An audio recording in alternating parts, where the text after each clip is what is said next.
Video like जरूर कर लीजिए और ऐसे वीडियो लगातार फ्री में पाने के लिए चैनल को तुरंत सब्सक्राइब कर लीजिए और बेल आइकन को जरूर टैप कर लीजिए ताकि आगे भी सारे वीडियो आपको मिलते रहे। यूट्यूब में फॉलो करते हैं तो प्लीज ये वाला फ्री टेलीग्राम चैनल जरूर ज्वाइन कर लीजिएगा। सारे नोटिफिकेशन सारे अपडेट यहीं पे आते हैं, ध्यान रखिए। हेलो फ्रेंड्स, मेरा नाम है वैभव और आप लोग देख रहे हैं UP PSC best online coaching को। दोस्तों, हमारा ये यहाँ पर ये प्रयास है कि जो लिस्टिंग वाली सीरीज़ है इसको हम कवर अप करें, आप लोगों को पूरी तरीके से ये लिस्टिंग कवर अप करवाई जाए और सारी चीज़ आपको यहाँ पर क्लियर रहे और क्या क्या इंपॉर्टेंट है इस लिस्टिंग्स में से भी वो आपको ज़रूर समझ में आए। इससे पहले आगे बढ़ें, एक छोटा सा आप लोगों के लिए इन्फॉर्मेशन है कि अगर आप लोग यूपी पीसीएस की तैयारी कर रहे हैं और 14 मई को आपका एग्ज़ाम है, आप लोग अपीयर होने वाले हैं और आप समझते हैं कि आपको अब तैयारी स्टार्ट करनी है, आपने पहले से नहीं करी थी और अभी भी अगर आप सफल होना चाहते हैं तो सबसे पहला काम करिए कि आप स्टडी फॉर सिविल सर्विसेज का जो पीसीएस का कोर्स है इस कोर्स में तुरंत एनरोल करवाइए। बेहतरीन कंटेंट है, इससे ज़्यादा कहीं कुछ पूछा नहीं जाएगा और इतने में सिलेक्शन तो फॉर श्योर हो जाएगा।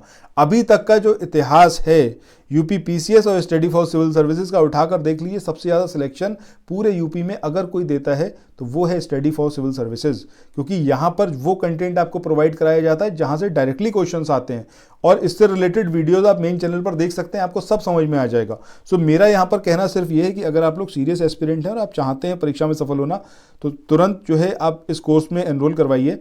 और बाकी अगर एनरोल नहीं भी कराते हैं एटलीस्ट वीडियो सारे फ्री हैं, आप हर एक वीडियो को कंप्लीट देखिए। अभी जो लिस्टिंग वाला हमने पार्ट स्टार्ट किया है इस पीडीएफ को, तो यहाँ पर हम ये इंडिया के जितने मतलब हमारा जो पूरा संविधान है, संविधान के भाग कौन कौन से इसको कवर अप कर चुके हैं।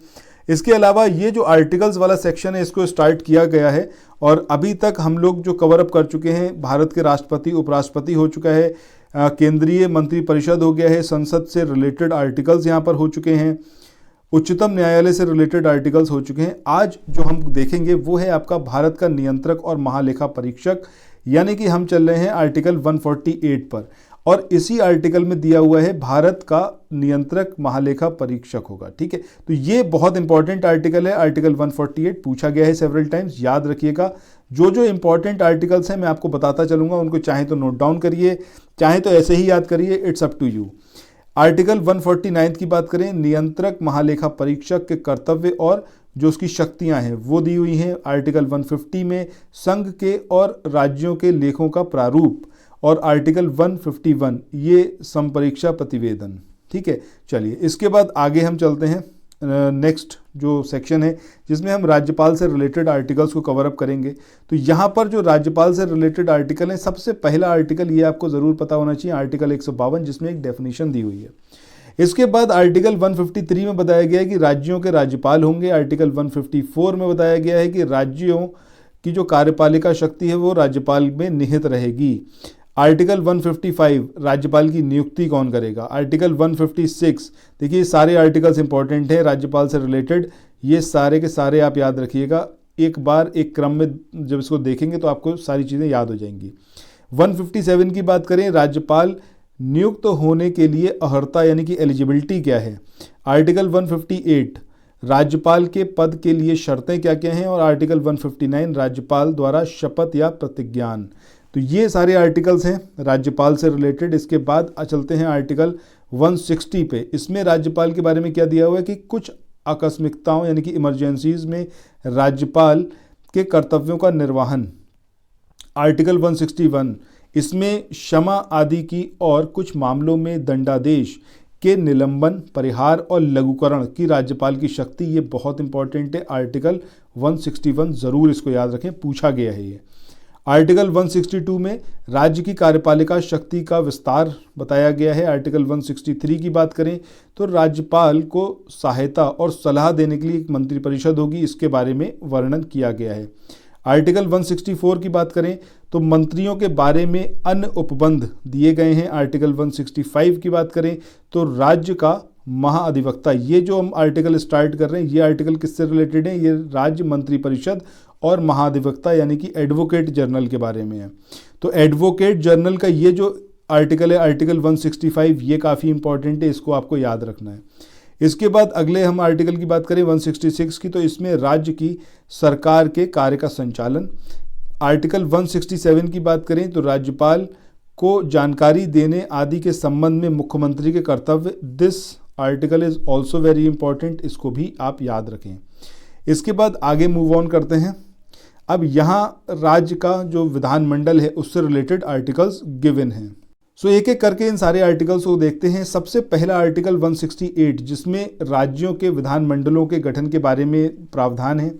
आर्टिकल 169 राज्यों में विधान परिषदों का उत्साधन या फिर सृजन, उनका जो सृजन है उसके बारे में है आर्टिकल 169। इस आर्टिकल को याद रखिएगा, ये विधान परिषद के सृजन के बारे में है।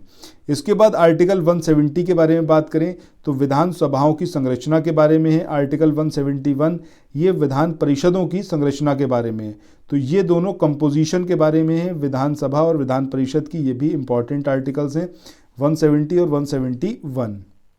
172 की बात करें तो राज्यों के विधानमंडलों की अवधि, इसके बारे में है। आर्टिकल 173 में जो प्रावधान है वो राज्य के विधानमंडल की सदस्यता के लिए अर्हता से संबंधित है। इंपॉर्टेंट है ये आर्टिकल, याद रखिएगा इसको। आर्टिकल 174 की बात करें तो राज्य के विधानमंडल के सत्र, सत्रावसान और विघटन के बारे में है ये।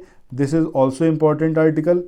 आर्टिकल 175 के बारे में बात करें तो सदन या सदनों के अभिभाषण का और उनको संदेश भेजने का राज्यपाल का अधिकार, ये आर्टिकल भी इम्पॉर्टेंट है, याद रखिएगा आर्टिकल 175।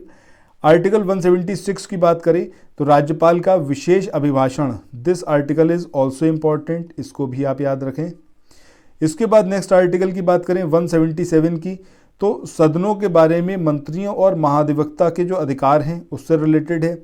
आर्टिकल 178 विधानसभा के अध्यक्ष और उपाध्यक्ष से रिलेटेड है, ये भी इंपॉर्टेंट आर्टिकल है, इसको याद रखना है 178 को।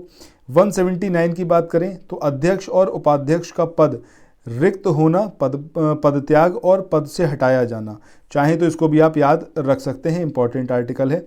आर्टिकल 180 की बात करें तो अध्यक्ष के पद के कर्तव्यों का पालन करने या अध्यक्ष के रूप में कार्य करने की उपाध्यक्ष या अन्य व्यक्तियों की शक्ति, तो ये आर्टिकल भी इम्पॉर्टेंट है, इसको भी याद रखिएगा। आर्टिकल 181 की बात करें तो आर्टिकल 181 में क्या बताया गया है कि जब अध्यक्ष या उपाध्यक्ष को पद से हटाने का कोई संकल्प विचाराधीन है तब उसका पीठासीन ना होना, ये आर्टिकल भी इम्पॉर्टेंट है, याद रखिए। आर्टिकल 182 की बात करें विधान परिषद का सभापति और उपसभापति होगा, ये आर्टिकल भी इम्पॉर्टेंट है। देखिए जितने आर्टिकल्स इंपॉर्टेंट है मैं अपने एंड से आपको बताता जा रहा हूँ, आप याद रखते जाइएगा। इसके बाद 183 की बात करें तो सभापति और उपसभापति का जो पद है उसका रिक्त होना, पद त्याग करना, पद से हटाया जाना, इस वाले को यहाँ पर हम छोड़ सकते हैं। आर्टिकल 184 की बात करें सभापति के पद के कर्तव्यों का पालन करने या सभापति के रूप में कार्य करने की उपसभापति या अन्य व्यक्तियों की शक्ति, ये देखिए विधान परिषद के बारे में तो इतना कुछ खास इंपॉर्टेंट नहीं है, कुछ आर्टिकल्स यहाँ से हम छोड़ सकते हैं। इसके बाद आगे चलते हैं आर्टिकल 185 पे। तो आर्टिकल 185 जो है इसमें बात करी गई है जब सभापति या उपसभापति को पद से हटाने का कोई संकल्प विचाराधीन हो तब उसका पीठासीन ना होना। इसके बाद आर्टिकल 186 की बात करें तो अध्यक्ष और उपाध्यक्ष तथा सभापति और उपसभापति के वेतन और भत्ते से रिलेटेड है। इसके बाद 187 राज्य के विधानमंडलों का सचिवालय, ये इंपॉर्टेंट है आर्टिकल, याद रखिए। 188 की बात करें सदस्यों द्वारा शपथ या प्रतिज्ञान। इसके बाद आर्टिकल 189 की बात करें तो सदनों में मतदान, रिक्तियों के होते हुए भी सदनों की कार्य करने की शक्ति और गणपूर्ति, कोरम से रिलेटेड आर्टिकल है, याद रखिएगा, इंपॉर्टेंट है। आर्टिकल 190 की बात करें तो स्थानों का रिक्त होना। आर्टिकल 191 की बात करें तो सदस्यता के लिए निहर्ताएं यानी कि एलिजिबिलिटी। 192 की बात करें तो सदस्यों की निरर्हताओं से संबंधित प्रश्नों पर विनिश्चय। आर्टिकल 193 की बात करें तो अनुच्छेद 188 के अधीन शपथ लेने या प्रतिज्ञान करने से पहले या अर्हित न होते हुए या निर्हित किए जाने पर बैठने और मत देने के लिए शक्ति, ये इंपॉर्टेंट नहीं है। आर्टिकल 194 की बात करें तो 194 में क्या दिया हुआ कि विधानमंडलों के सदनों की तथा उसके सदस्यों समितियों की शक्तियां और विशेषाधिकार इससे रिलेटेड है। आर्टिकल 195 की बात करें तो सदस्यों के वेतन और भत्ते से रिलेटेड है। 196 जो विधेयक होते हैं विधेयकों के पुनर्स्थापन और पारित किए जाने से संबंधित उपबंध इसमें है। 197 में धन विधेयकों से भिन्न विधेयकों के बारे में विधान परिषद की शक्तियों पर जो निर्बंध है वो दिया हुआ है। आर्टिकल 198 की बात करें तो इसमें धन विधेयकों के संबंध में विशेष प्रक्रिया के बारे में है।